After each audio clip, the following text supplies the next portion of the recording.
Do you poop like this? What's up, everybody? Today we're going to go through step by step of how to correct your posture if you are on your phone like this, or on your laptop like this, or even on your tablet. So if you guys work a general 9 to 5 or just casually use your phone all the time and you're on your laptop, then you want to be mindful of these practices and also be mindful of how to correct your ergonomical positioning. So we're also going to go through that as well. To correct your posture and the pains you probably have, you want to correct your ergonomical positioning first before you resolve anything else. So that is the root of the issue. Doing these exercises we'll be explaining later will also help as well. So you're on the road to recovery. You can toss those phones away. Actually, don't toss those phones away. We'll need them later. We'll fix that. Oh, we'll fix that later. But we'll see you in a bit.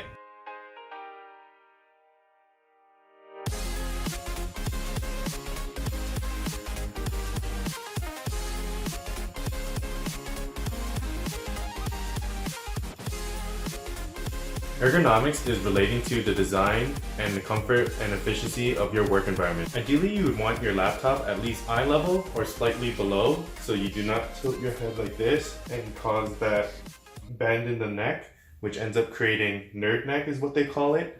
And doing that would cause your spine to be exposed and your body would recognize that and start developing some fat over here. So even by just tilting your head forward when you're in the zone, when you're working, it can add a lot of strain to your neck because your head can weigh up to 10 pounds. I would know because I got a fat head. So with this setup right here, I would have to hunch over and kind of lean in, or even just bend my neck just to see the screen.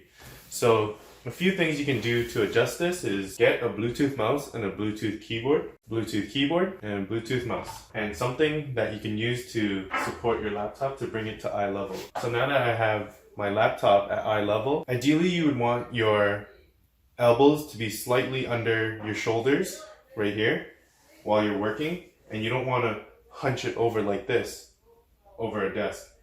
So this is somewhat better than just hunching over. Doing these little things can help your ergonomical positioning and help fix your posture before you even get into the next few exercises we're about to do. A few of these exercises that I'm about to show you can be done pretty much anywhere or anytime. I recommend doing these exercises if you're working 9 to 5 at an office. You can do some of these exercises every 50 minutes, which would complete the whole hour. This would also be beneficial because it would help you get up instead of just sitting there all day, which is also not good for your posture and your blood flow. Like they say, sitting is the new cancer. So what I like about the Y exercises and the W's, they're pretty similar, but just different positioning in the arms, is that they engage your thoracic vertebrae and your shoulders at the same time. So if you typically work with your shoulders kind of like hunch forward like this, you're applying a lot of pressure. Like, see that? If I'm just typing like this, you can see that my shoulder is flexing already, and that would add a lot of stress to your shoulders. So these are also good exercises to help stabilize and rehab your shoulders. Next up, we got our wall slides. So ideally you'd want to keep your hands going up along the wall.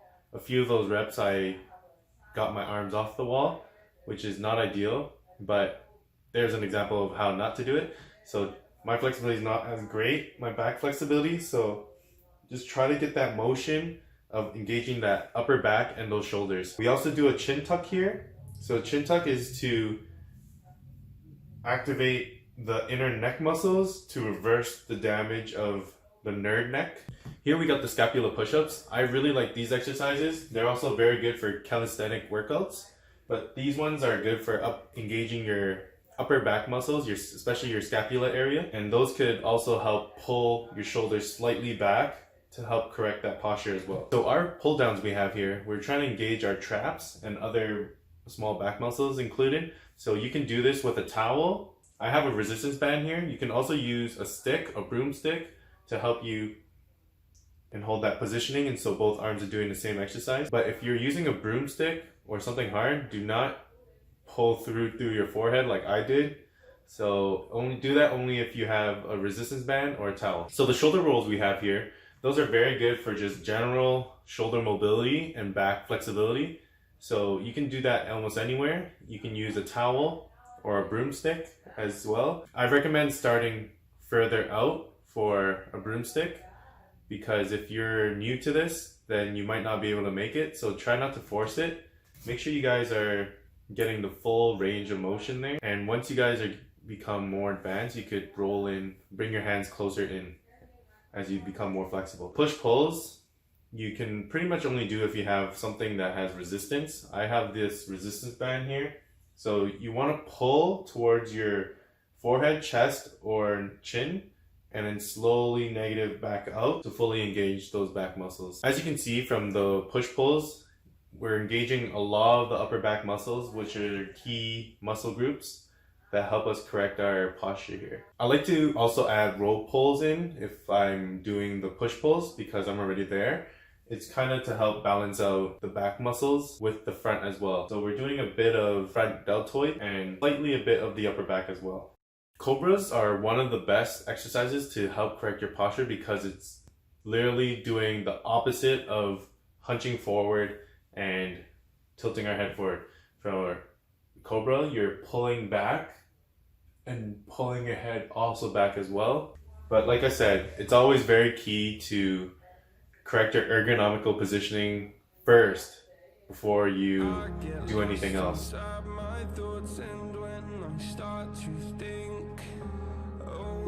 doesn't really make sense. Oh my God.